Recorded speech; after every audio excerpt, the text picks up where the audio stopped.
Ça fait une petite dizaine de jours que j'ai pas trop bossé. J'avoue que j'avais pas trop de taf et j'en ai profité pour me concentrer à fond sur mes travaux dans la maison. Donc je suis super content, ça a bien avancé. Là j'ai un peu de boulot qui revient, donc faut que je me remette dedans, c'est cool. Je pense que ça va me faire du bien parce que j'avoue que physiquement je suis un peu éteint. Là je fais 10 jours vraiment non-stop sport et travaux. Donc là ça me fait du bien, je pense, de me remettre un peu dans le boulot. Et c'est cool aussi parce que j'aime bien ces moments où je travaille suffisamment peu pour que ça me manque et que que j'ai l'envie de revenir travailler, que j'ai l'envie de faire ce que j'aime en fait. Donc c'est cool. Là j'ai un peu de travail du coup cette semaine prochaine. Voilà, et puis je vous montrerai un petit peu les travaux, où j'en suis, ce que j'ai fait dans la maison, les prochaines étapes, etc. Donc ça va être cool. Ça fait 10 jours que ma copine n'est pas là, donc je suis tout seul. Et c'est pour ça aussi que j'ai beaucoup avancé les travaux, parce que je m'étais mis plein de petits objectifs en me disant le but c'est que quand elles reviennent, telle et telle chose soit faite. Et j'avais mis la barre assez haute en sachant qu'il y a toujours un peu des contretemps aussi dans les travaux, tout le temps un truc qui se passe mal, un produit ou un outil qui manque et qu'il faut aller acheter et qui te met une journée de retard, etc. Donc je savais que j'allais pas forcément tenir ce truc que je m'étais fixé, et malgré tout en fait si, j'ai même fait plus, même beaucoup plus que ce que je voulais. Donc je suis super content, j'ai hâte qu'elle arrive pour lui montrer tout ça, donc elle rentre demain. Il me reste quand même pas mal de petites choses que j'aimerais faire pour que tout soit parfait, et puis surtout du ménage, parce que la maison ça a été un bazar là terrible, parce que j'ai fait beaucoup de choses très poussiéreuses en fait. J'ai poncé beaucoup d'enduit, de bois, etc. Donc il y avait de la poussière partout, j'en mettais partout, etc. Donc ça fait 10 jours que je vis un peu dans la saleté des travaux. J'ai eu mon père aussi qui est venu, donc forcément il y avait un peu des trucs partout, etc. Et là il est reparti il y a quelques jours, j'ai commencé un peu à ranger. Et le but c'est là aujourd'hui finir complètement le rangement et le ménage, de retrouver une maison propre. Là, je pense que ça va me faire du bien. Donc voilà, une journée un peu chargée, mais ça va être cool, et du coup j'en ai profité pour prendre la caméra. Je me suis dit que je vais pouvoir vous montrer un peu plein de trucs.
J'ai pas mal de boulot qui commence à revenir. On sait que le mois d'août allait être super calme, mais ça commence à se remplir, donc ça c'est cool. Et j'ai pas mal de choses qui commencent à rentrer pour septembre, en fait, enfin jusqu'à la fin de l'année d'ailleurs. Des longs projets, des projets un peu plus courts. J'ai vraiment des trucs très différents qui rentrent, donc c'est chouette. Tout n'est pas encore fait, mais c'est cool de voir qu'il y a la petite dynamique de la rentrée assez habituelle qui revient. C'est assez rassurant, et surtout ouais c'est cool, ça donne une direction. Donc bon, j'attends de voir si ça va se signer, si tout va se faire, mais en tout cas si tout se fait c'est super cool. Bref, j'ai plein de trucs à faire, du bricolage, encore un peu de boulot. Je suis en train de planifier et d'écrire des vidéos que j'aimerais tourner à la fin de l'été, à la rentrée, etc. Donc ça je suis super hypé, mais ça me prend du temps. Du rangement, ménage, etc. J'aimerais planifier une rando pour aller me promener un peu. Je vais aller en montagne ce week-end. ça va être cool avec Pauline. J'aimerais bien me prévoir une rando un peu plus longue, peut-être sur au moins 2 ou 3 jours, et j'espère que ça va se faire et que les conditions météo seront ok. Bref, bon là j'ai pas fini ma journée, il est bientôt 18h, mais je vais faire une petite pause bricolage puis je me remettrai au boulot juste après ça. Je suis super content parce que j'ai reçu du café. J'ai décidé de changer de café. J'achetais tout le temps chez Lomi, qui est très bon, et j'avais un café chez eux que j'aimais beaucoup, mais que j'achetais en sac de 2 kilos. Comme ça je me faisais livrer en une fois et c'était pratique. Mais ça se conserve pas si bien que ça, et je suis souvent emmerdé parce que mon sac de 2 kilos il me fait plusieurs mois. Au bout de plusieurs mois le café est plus très bon. Donc je me suis dit que j'aimerais bien regarder pour trouver un abonnement de café où ils te livrent tous les mois, et pourquoi pas des cafés différents. Donc je voulais tester d'autres trucs et j'ai trouvé chez Alum, qui est très cool, qui est un torréfacteur, c'est un couple qui sont dans les Alpes. En fait je me suis fait une liste de plein de torréfacteurs que je voulais essayer, et après j'avais aussi ce truc de vouloir changer un peu de temps en temps, parce que j'en ai trouvé un qui me plaisait, mais je trouve ça agréable de changer régulièrement. Donc là j'ai commandé chez eux, ils ont une espèce de box, t'as 4 cafés différents, et comme ça je me suis dit je goûte les 4 et je vois si je prends un abonnement ou quoi, et j'ai aussi trouvé plein d'autres torréfacteurs, du coup je pense que je vais essayer tout ça avant. Je suis content. L'expérience est trop cool parce que du coup déjà le carton, la brand est sympa, le carton est cool, les petites illus, les couleurs sont sympas, les packs sont assez cool, avec les petites illus et les couleurs différentes et tout, très sympa. Et surtout c'est torréfié à la commande, ça veut dire que quand vous commandez, les délais du coup sont un peu plus longs, mais quand vous commandez c'est torréfié. La plupart des autres torréfacteurs ils torréfient, ensuite ils mettent en vente et tu peux l'acheter, ce qui fait que parfois tu achètes du café qui est déjà torréfié depuis plusieurs semaines et qui se garde moins longtemps ou qui est moins frais quoi. Donc je suis super content, et ouais, l'expérience était trop cool. Il y avait plein de petites cartes avec, il y avait un petit stickers aussi, et surtout ce qui est trop cool c'est qu'il y a un petit guide d'extraction, où il y a plein de petits détails sur des conseils sur l'extraction, il y a des recettes de cocktails à base de café, etc. Enfin bref, plein de petites indications sympas à lire avec des petites illustrations et tout. J'aime trop ce genre de truc. Et surtout ça fait un print et il est très cool, donc je vais faire en sorte de lui trouver une petite place pour l'afficher.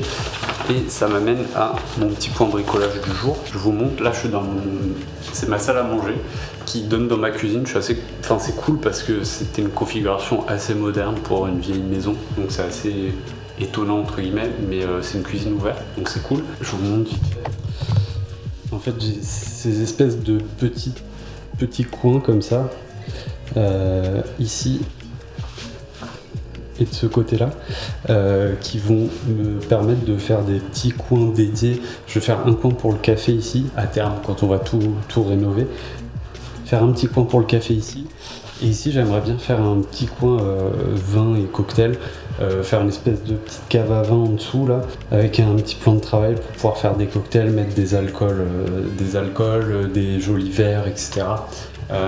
Et pareil ici, j'aimerais bien faire tout un joli meuble avec tout le matériel pour le café, de quoi stocker des jolies tasses, tout ça.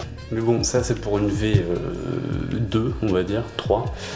Mais là, temporairement, ce que je voulais faire, c'est gagner un petit peu de place sur ce coin-là. Parce que du coup, j'en ai déjà fait un coin café, mais je manque pas mal de place et j'ai beaucoup de place qui est perdue ici. Et pareil sur le côté, j'ai un meuble où en fait je stocke pas mal de tasses, il y a un peu tout et n'importe quoi, il y a de la bouffe parce que j'ai pas beaucoup de place pour stocker ailleurs, j'ai toutes mes choses pour le café, etc. Donc ça prend pas mal de place. Je me suis dit qu'il fallait que je gagne un peu. Je vais faire une petite tablette en haut, je vais rajouter une tablette ici, un petit plan de travail pour couvrir tout l'espace et plus perdre cette zone là, donc je vais juste le poser comme ça. Ici je vais faire une petite étagère pour mettre toutes les tasses, et comme ça je les sors de cet endroit là, et puis c'est cool parce que j'ai plein de tasses un peu différentes que je serais content de mettre en valeur. Mais le but c'est que ça me prenne le moins de temps possible et le moins d'argent possible, donc vraiment je suis juste allé choper un peu de contreplaqué que j'ai teint, que je suis en train de découper pour faire une petite étagère, une maxi tablette ici pour faire mon petit plan de travail, donc je vais juste recouper et voilà, globalement le but c'est que ça me prenne pas trop de sous et pas trop de temps, donc je vais avancer là-dessus.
Bon, d'habitude je prends le temps de respecter les temps de séchage et tout ça pour ces trucs là, mais là vous avez bien compris que j'en ai rien à foutre et que je veux juste aller vite. Mais bon, je vais quand même faire ça proprement, je vais quand même vernir, surtout que ça va être pour souvent le nettoyer, passer l'éponge dessus et tout, donc je vais bien le vernir. Je vais quand même faire deux couches, mais les temps de séchage, t'inquiète.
Petite semaine tranquille, franchement c'était cool, j'ai bien kiffé. La deuxième partie du mois était un peu plus chargée en travail, ce qui est cool parce que je passais la première partie full travaux, donc je suis content d'avoir pu rééquilibrer, faire rentrer un peu de sous et avancer sereinement on va dire.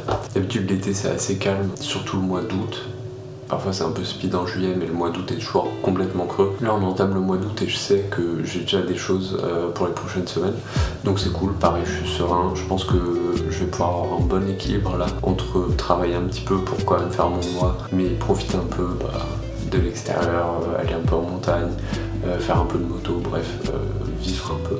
C'était assez cool cette semaine, je vous fais un petit récap de ce que j'ai fait. Bon, faut savoir que là en 2 semaines, pour un même client, j'ai été sur 3 ou 4 projets différents, ce qui fait que j'en ai eu un peu dans tous les sens. J'avais un autre client en plus à côté, donc bref, j'ai eu pas mal de trucs différents. Ça m'a permis de pas trop me lasser, c'était chouette. Et globalement, j'ai bien aimé mon rythme. J'avais en gros cette semaine une 40aine d'heures, donc bon, classique de CDI quoi, c'est pas énorme, mais c'est pas trop non plus. Du coup, pour ce premier client, check out, et malheureusement, je peux pas vous partager grand chose de tout ça, je pense, mais de toute façon c'est pas hyper intéressant. Enfin, c'est des parcours très techniques, c'est beaucoup de déclinaisons, c'est vraiment des gros design systems, donc en fait c'est intéressant à faire, mais à partager ça a assez peu d'intérêt. Pour vous donner une idée là du niveau de détail dans lequel on a des formulaires que j'ai déclinés dans, je crois, quasiment une vingtaine de marchés différents, donc en gros par marché, Parfois on a des régions, mais parfois même au sein d'une même région on a des variations.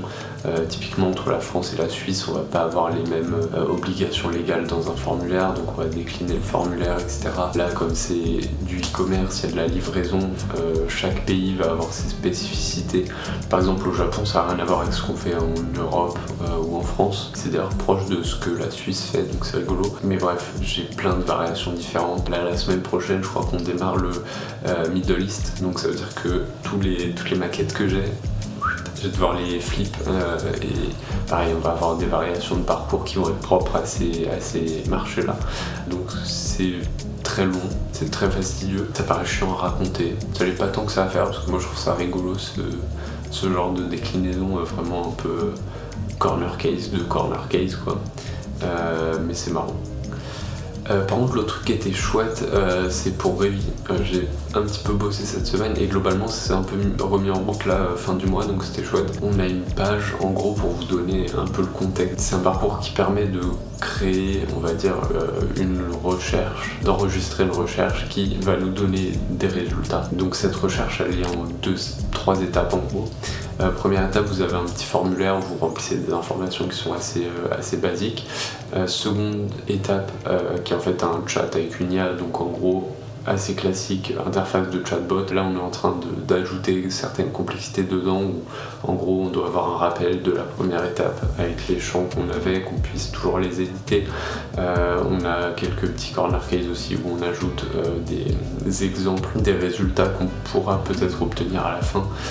Donc voilà, ça complexifie un petit peu l'interface, mais le centre de l'attention reste sur le chat, donc c'est assez cool. Et troisième étape qui est une étape de résultat, sachant que c'est pas vraiment une étape de résultat, c'est une étape de pré-résultat on va dire, parce que le calcul des résultats lui est vraiment long. En gros je crois que ça peut durer une trentaine de minutes, donc en fait on donne une preview des résultats, on demande à l'utilisateur s'il valide cette recherche et s'il la valide, ça part en calcul et on est notifié une fois que c'est terminé. Entre l'étape de chat et l'étape de pré-résultat, on a quand même un calcul qui peut être un petit peu long.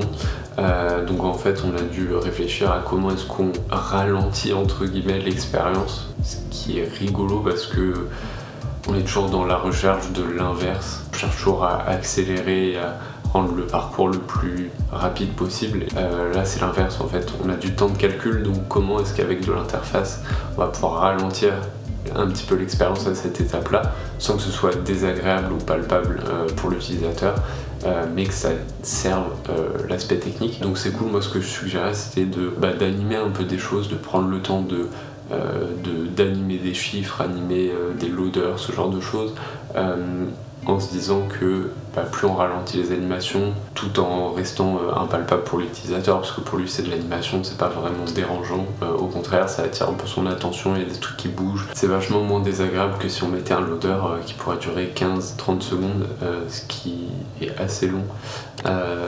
Donc voilà, je vous mets peut-être à l'écran en même temps le petit motion que j'ai fait juste pour tester un peu des concepts d'interface. L'écran de résultat en lui-même, pareil, on a eu pas mal d'allers-retours. J'ai exploré pas mal de choses, je sais plus combien de versions j'ai proposé. La manière dont on montre tous les résultats, faut que ça colle aussi avec la manière avec laquelle on transitionne et comment on anime ces résultats-là. Donc en fait j'ai fait pas mal de tests.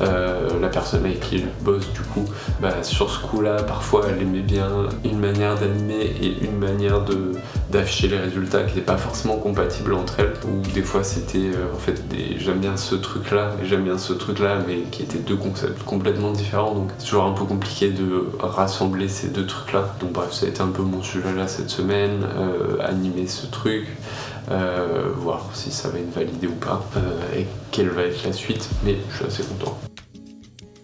Et dernière chose, c'est je vous parlais un peu des petits projets qui allaient rentrer là pour septembre. Et très drôle, j'ai été appelé par l'office de tourisme de mon village. Et bon, c'est plus compliqué que ça parce qu'en fait c'est une association, c'est une agglomération de communes en fait qui sont 84 communes, mais si j'ai bien compris c'est mon village qui a absorbé les communes autour et c'est l'association de l'agglomération des communes est dans mon village. Donc c'est trop drôle. Moi j'étais allé les voir pour me présenter, pour dire voilà ce que je fais, voilà, enfin bref, prospection classique. En gros l'office de tourisme est collé à la mairie, c'est un peu les mêmes personnes, etc. Donc j'étais allé là-bas et trop drôle, elle me rappelle pour ça. Évidemment c'est un tout petit budget, mais ça me ferait tellement marrer de le faire que j'y réfléchis. Non, en gros, le seul truc, c'est que ils ont juste une petite refonte de site à faire. Il n'y a pas de logo, d'identité, il y a rien qui existe parce que jusqu'à présent, c'était l'office de tourisme de mon village. Maintenant, c'est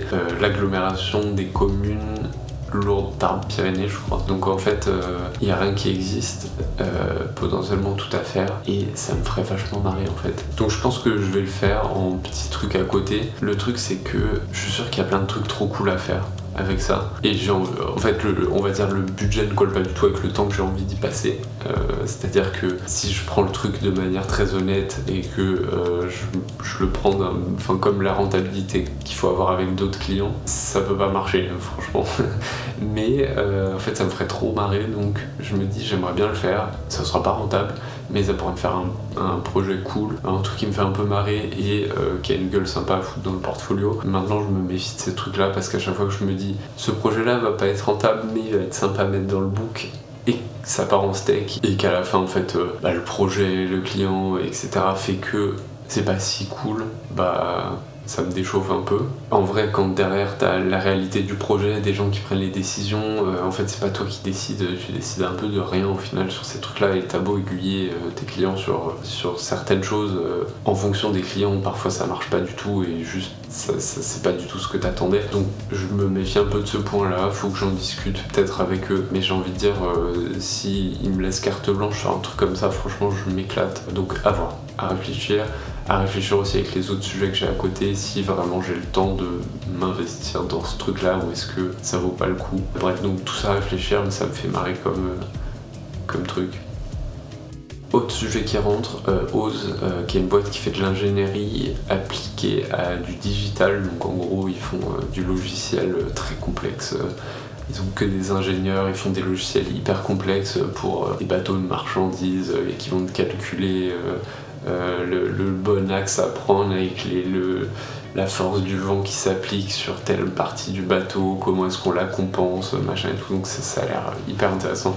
Ce qu'ils font a l'air hyper intéressant. Et ce sujet-là, en gros, c'est un pote à nous qui est chargé de com pour eux, et c'est lui qui était un peu sur le sujet de refondre le site avec sa supérieure. Et en gros, ceux qui nous ont appelés, qui nous ont dit écoutez, on est en train de réfléchir à refaire notre site, est-ce que ça vous intéresserait, est-ce que vous seriez dispo, est-ce que ça vous dit de faire un premier call pour en parler, etc. En sachant qu'on aimerait faire un appel d'offres avec d'autres agences qu'on n'a pas encore identifiées, mais qu'on aimerait quand même faire. Ça de façon de manière assez globale. À chaque fois que vous avez des clients potentiels et qui réfléchissent à vous faire bosser, de toute façon vous allez sûrement être mis en concurrence avec d'autres. Souvent il y a des appels d'offres, souvent, enfin bref, c'est carrément le jeu, et moi j'étais genre oui évidemment, ok, y a pas de souci. Sachant que, petit flex, c'est le moment, à chaque fois qu'on en arrive à ces étapes-là avec des clients, on finit toujours par signer. En fait, j'ai l'impression que ce qui pêche dans notre prospection, c'est bien avant. C'est toute la partie avant le client identifié avec un besoin, un appel qui est pris, et enfin on a décidé qu'on voulait faire ce projet-là, on vous contacte. Une fois qu'on en est à cette étape-là, même quand il y a d'autres agences qui sont consultées, en tout cas on n'a jamais eu de cas où on perdait à ce moment-là. Donc c'est assez cool, et du coup moi j'étais assez serein sur ce truc-là. Je me suis dit ouais ok, avec plaisir, on peut se faire un petit call, se présenter. Nous on avait préparé un deck assez clair avec petite présentation de nous, du studio, de Tripalium, de ce qu'on fait, comment on le fait, un peu tous les services qu'on propose, des grilles de tarifs, etc. Et en gros on a eu 1 heure avec eux où on a pu leur présenter tout ça, et ça s'est super bien passé. Ils étaient super contents, nous aussi, c'était fluide, franchement ils étaient top et tout, et je pense qu'on a bien accroché à ce moment-là tout de suite. Ils nous ont fait un petit mail quelques jours plus tard pour nous dire écoutez, en fait on n'est pas sûr d'interroger d'autres agences, on a bien accroché avec vous, let's go quoi. Donc c'est top. Du coup on a eu ce call là avant l'été, en sachant qu'on allait avoir le démarrage sûrement à la rentrée, et c'est ce qui est en train de s'organiser. Donc là j'ai fait cette semaine contrat, faut que je m'occupe des factures d'acompte, et il faut qu'on se cale une date de kick-off, une date de début de projet, où je cale un peu tout le planning dessus, voir où ça nous amène. Mais en soi le planning est déjà fait, j'avais déjà fait un étalage du coup de semaines avec le scope, avec les heures, avec la capacité d'heures qu'on avait, etc. Donc en fait tout est déjà fait, il n'y a plus qu'à planifier et démarrer. Et du coup, dernier sujet qui va plus être pour Colin à mon avis, on a été recontacté par un client pour lequel on bossait, qui font de la prod vidéo corpo, souvent avec des très grosses boîtes, gros clients, etc. Et ils ont un projet avec Eiffage, qui est une grosse boîte de BTP, et ils ont en gros un projet vidéo avec eux où ils aimeraient créer plusieurs vidéos qui aient un lien entre elles, mais scindées en plusieurs épisodes, et qu'à la fin d'une vidéo, on puisse cliquer quelque part sur un bouton, quelque chose, et être dirigé vers du coup un autre morceau de la vidéo. Et du coup, ils nous ont contacté pour nous demander est-ce qu'on pourrait englober ça dans un espèce de mini-site, avoir un player custom, des boutons à la fin pour cliquer. Ils nous ont demandé aussi d'intégrer un petit quiz du coup, mais assez simple. Je pense que c'est vraiment juste une question, 4 boutons, une bonne réponse, cliquer, étape suivante, etc.